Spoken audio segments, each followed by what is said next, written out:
Hello and welcome to Full Tech Ahead. I'm your host, Amanda Razani, and with me today, I'm excited to have DJ Spry. He is the head of product for Aria Networks. How are you doing today? I'm wonderful. How are you? Doing well. So, first, let's talk about Aria Networks. Can you share a little bit about the services provided by Aria Networks and how you help your clients? Yes, Aria Networks is a networking company that is building solutions specifically for those that are building out AI factories, AI clusters. So we have a suite of hardware and software designed to help organizations stand up, manage, operationalize, get time to first token, all of the AI things that exist. So we have a vertically integrated solution. We've pioneered this concept of what we like to call as deep networking, and that is this vertically integrated solution that has like deep technology all the way down into the like to the ASICs, the lowest level of the hardware to get telemetry and be able to perform actions and closed loop at like the very lowest layer of the network at the highest speed possible, which is critical for these AI workloads. And then being able to take that information all the way up through the stack and all the way up to a user interface and an agentic AI product that our users will operate with, that have a lot of the modern conveniences and a much more natural language interface, and have things like skills and be able to really take advantage of the data that exists at the lower level. And like either one of those, if you would take either of these two pieces in isolation, then you have a very fragmented solution. And if you have an agentic interface, but you don't have access to all the telemetry or at the rate you need or the rate that these AI systems demand, previous generations will have cannot collect the telemetry. They're very slow at it, and by the time an issue has happened, you don't even see it. So if you have an agentic interface and you don't have that, then you haven't really moved the ball forward. And the inverse has, as we collect all the telemetry in the world. I mean, one thing is that we're able to generate more telemetry and data in these systems that outpace our ability to understand them. And being able to reason about all this data and then the telemetry, collectively, that's what we want to do. So we provide these solutions, like to our customers to help them differentiate their business and get to market faster. Well, then you're the right person to speak with for our topic today, which is the ever changing AI landscape and the infrastructure issues that business leaders are facing at the moment. Yeah, that'd be So, great. to get started, let's talk about the cost of AI infrastructure. It seems to be climbing by the day. And what I'm hearing a lot is the token use is it not going very far for projects and it's getting more and more expensive. So, what are you seeing with your clients? And what do you have to say about this issue? Yeah, I mean, I think token efficiency is I mean, it's a broad term that is an umbrella term and can be measured in many different ways, but it is a generally agreed upon concept that allows like businesses and companies to essentially measure like the return on investment in one dimension, right? Like there is it allows you to say like how much intelligence am I generating based on this large capital expenditure that that I've just rolled out. And it can be customized. And when I say it can be measured in many different ways, is that when we engaged, like the conversations that we have with our customers, like some customers or neo clouds that we engage with, maybe trying to differentiate their business and their portfolio on how quickly that they can give you a response. So today you interact with your like LLM of choice. Sometimes the response is delayed versus if you go to some businesses who are dealing with like voice as a service or something, you don't want that delay. So you have to deliver like tokens or intelligence very, very quickly. And others may have specialized models like genome or something else where they're trying to measure like their token efficiency on a different dimension. And it is like how large of a payload can we deploy back. And there's those like they have this like Pareto curve, this concept where like depending on where you are as a business and what products that you're trying to offer, that like token efficiency is a way for you to measure like how well that you are serving intelligence to back to your business, particularly when you've like you've laid out a large amount of money. Within that way, it is very important to track and to be specific based on like how it is that you're trying to differentiate on your business, because you don't want to, like like you don't want to track the wrong metric. And we work with a lot of customers that say, like where it is it that you want to be, because there's a lot of way that you can differentiate. Like you want to have some sort of competitive advantage or differentiation in your business. And so we work with them and identify like metrics directly impact or a result of like token efficiency in that specific way. And that's how we work with our customers. Yeah, absolutely. So, what are some of the biggest AI bottlenecks or issues that are facing companies? And what do you recommend on how they get past those? Yeah, I mean, I definitely say that logistics supply chain is a bottleneck right now. I mean, there's a lot of, I would say, constraints inside in the systems for companies, and depending on where they are and what their businesses look like, it could be everything from like access to just like real estate and power, or it could be access to the hardware and solutions that that they're actually trying to bring to market. Yeah, I think that's a challenge that everyone's having, a bottleneck, and working with companies and providers that have access to the goods and to the hardware and to software that allow you to get to market sooner. I mean, it is. I think everyone have seen it now. The pace of innovation is just like staggering. This is every day. Like I open up LinkedIn or X more often than not, because it seems like X is kind of like the heartbeat and pulse of AI these days. And like every day is just something amazing. It's hard for me to keep up, and I am in the industry. It's almost like you have to be unemployed to like keep up with everything, and the businesses have to move that quickly. So if you want to be in the market and you want to begin to take share, then you need to have access to, like not only to the capital, but to the resources that allow you to like get in production and start, like monetizing your business and your assets. Absolutely. And it seems like many companies are struggling with old legacy technology and that the infrastructure they're trying to use isn't really working. So, where do they start in fixing this? It's an interesting question because I mean, maybe if I take an analogy that I use is that every large like technology shift that we've seen, it required a completely different mental model or a completely different rewrite of the software and how we build, like applications and like the infrastructure to support those applications. And if I were to, create a very strong analogy that I've used before, is that for like 30 years after the invention of like electrical generators, we still use steam engines, and we just like kind of plopped the electrical engine and kept all of the, the rest of the componentry for the steam engine in place. So we didn't see like any efficiency gains. And you could kind of see the same thing, that happened with cloud and with the internet. And, like for, a while there, that people tried to take what they already know and like apply it to this new world, like when cloud, hit the scene, everyone tried to, have virtualized infrastructure and try to run it into the cloud instead of building things that are more cloud native. And it wasn't until we, as an industry, learned like what are the patterns and how to really take advantage of this. You rewrote the whole stack and you deployed everything, like completely fresh and completely new. And so this is kind of an analogy to that, is that you have to, adopt technologies that are, that are built for this age, and in order to really gain the advantages out of it. Like you can't really use the technology of yesteryear because they were designed for different, like they are optimized for different solutions. So, like in infrastructure, in cloud, the applications were very resilient and they were like loosely coupled to the infrastructure underneath them. So applications could die and they could fail over and get spun up in some other, like VPC or some other region inside of your cloud provider du jour, and the end user wouldn't know it. In AI networking, that is very much the pendulum has swung the other way. These are very tightly coupled systems.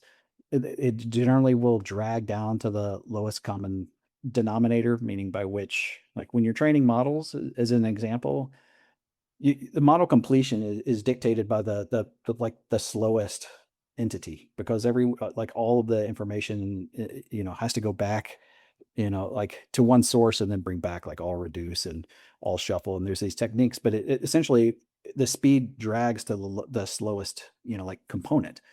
Or on the inference side, like you have, the thing that we as consumers interact with most, like you type questions and stuff, like those are the very tightly coupled systems. and you can't operate in the same way that you would in the cloud era. So you have to have much more resilient systems that are much more, like tightly coupled to the application space. So it's a very different paradigm in that. And, like you see like time and time again, and it's just really businesses need to move quickly, move as quickly as they possibly can to these solutions for the same reason as above, right? Like you want to be able to have a competitive advantage, be it, like speed kills, you're like, or inverse kills in this market. So like you really have to have like a competitive advantage. The earlier you can adopt it, I think the better like overall as a business that you would be. So I've been hearing the term neo clouds thrown around. I thought I might ask you, what is that and why is that an important part of the AI topic right now? Yeah, I would say, I mean, in simple terms, I'm sure it has a very, like agreed upon definition, which I can't pull out right now. But fundamentally, it's just, we have cloud providers and they host, compute and databases, and they host resources, like fungible resources that you could build on top of. Think of it as like Cloud 2.0, where you're getting access to GPUs. And similarly, it's actually an interesting question. I mean, it's timed very well to compare and contrast from like the last question you asked, is that neo clouds are building very specifically for these AI workloads, and they have, either they're building these GPU clusters on behalf of customers because it's, like it's a very hard and specialized skill to get up and running, and how to host them and provide, like interfaces to the customers, and everything is just very different from the cloud. So it is in one ways is just people who rent and provide GPU access, much like that the cloud providers would provide, databases as an access, but it's so specialized, and they need to move much faster than what the cloud providers were able to serve, or what they were like, what their specialty was. Great. So AI is advancing very rapidly. We're seeing a lot of shifts. When you look into the future, what are some of the trends that you expect and anticipate, and how should business leaders prepare for those? Uh, I'm going to kind of continue the same theme. I think that the trend that I expect to see is more. I did a blog. I'm a shameless plug about a blog post that I wrote, but I mean, you asked about my question. It's very similar, but it is that I think that there's going to be more consumers of our solutions and our products that don't have heartbeats. I mean, there's going to be more, like right now it is very much humans in the loop, or humans taking advantage of these systems to gain efficiencies, but I think very, very quickly we're going to see, like if you were to watch metrics on, they have, in a SaaS business, they have like DAO, and they have like MAU, monthly active users and daily active users. And I think that really those concepts are going to have to adopt something to like to agents, because the more that these technologies roll out, the more that people get comfortable with them, the more that that we can accomplish work while we're sleeping, as an example. I mean, it's pretty awesome. I use it, to help build, our product, and I help to do prototyping. And I see people that are, that we work with, and we're doing like two or three things at one time. And it's just those, downstream impacts are going to be, like what I expect to see happen is that, yeah, products are going to be consumed more and more by agents. It's probably going to happen faster than anyone thinks it is, just because, like we talked about, the rate of change is happening so quickly. And it's kind of like, what is that adage, like very slowly and all at once. It's like, oh, we're gonna have robo taxis, and it's like, yeah, whatever. And then I turn around and there's like Waymos and Teslas everywhere. I live in Austin. It's like you turn around and they're everywhere. So I think it'll be a bit like that. Yeah, and to that note, when it comes to ROI and expenses, what advice you have for a CIO or a CTO balancing those AI costs? Where should they focus first? I would say it's a good question. I mean, I will give maybe like an unobvious one, and that is a lot of people generally, particularly in infrastructure. I'll speak on infrastructure for a second. Tend to try to get to the lowest price component, or to drive the cost down.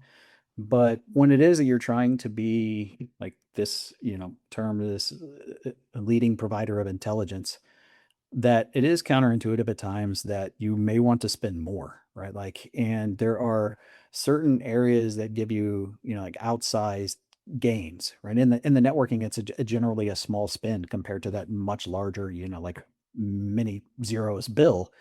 but a 2% gain can give you outsized impact, like 10 to 20% more token efficiency. So I think that it's worth steel manning the counter, and is that how much value are you going to get, instead of like what is the lowest cost that I can drive these things. And again, I think that may have worked generally well for previous errors, but I think that's a counterintuitive that for me. The other one is just on the human element. I think that wherever there's pain in the system, or if you have, like a lot of resources to allow them, like allow your team to, like experiment, but there is and use these tools. And there is a fine line between, like beginning to just burn tokens on like Flappy Bird or something. And so I think certainly, trying to focus on outcomes, like how quickly can we get to market, or like what is our token efficiency, or like how many sites can we stand up, or how many prototypes have we done. And so you try to measure an outcome and see, like how quickly you can get to that, like using these tools. And is that way, like show me an incentive, I'll show you an outcome. So, if there was one key takeaway that you could leave business leaders with today in regard to AI implementation in this new era that we're in, what would that be? Yeah, I would say particularly in with with Aria, it is that AI is here to stay. The cat is out of the bag, so to speak, and it's only going to get faster. And the more that you can engage with companies and the expertise that can help your business, that you can allow your workforce to experiment with very, like very quickly, particularly on like the outcomes for us is deploying, like how quickly can we help our customers stand up, GPU data centers and start, time to first token. So I would say, try to engage. I think many people tend to want to like paint their idealistic self that they can build a lot of these things in house. And what, the data has shown time and time and time again is that generally these internal adoption tools like don't reap the benefits that you would want, either because they drag forever, or they're just not the same as what, like time to market is what you would get if you engage commercial solutions or expertise. And I think the sooner that you can engage in companies that allow you to then get the expertise to understand how these systems are built, to have conversations that we have forward deployed engineers. It's a model that many of the AI companies have, because quite honestly, it's just a skill set that is lacking in a lot of the companies, and even in the neo clouds or in the enterprises and et cetera. And you need somebody to help you along the way, and that you can leverage someone to bootstrap you quickly. I would say try to engage with companies that have the expertise in the domain, as fast as you can. It's not that you can't experiment, but I wouldn't, like I think that both things can be true. I just wouldn't, try to, pave a way yourself while everyone in the industry is like passing you by. Yeah, those collaborations and partnerships are critical. Yeah. All Yeah, I right. mean, Well, and it helps. We learn a lot, they learn a lot. absolutely. Well, thank you so much for coming on the show and sharing your insights with us today. Absolutely, it's been a pleasure. I hope to do it again. Yes. And thank you to our audience. If you have any questions or comments, please leave them below and I'll try to respond as soon as possible. And until next podcast, have a wonderful week.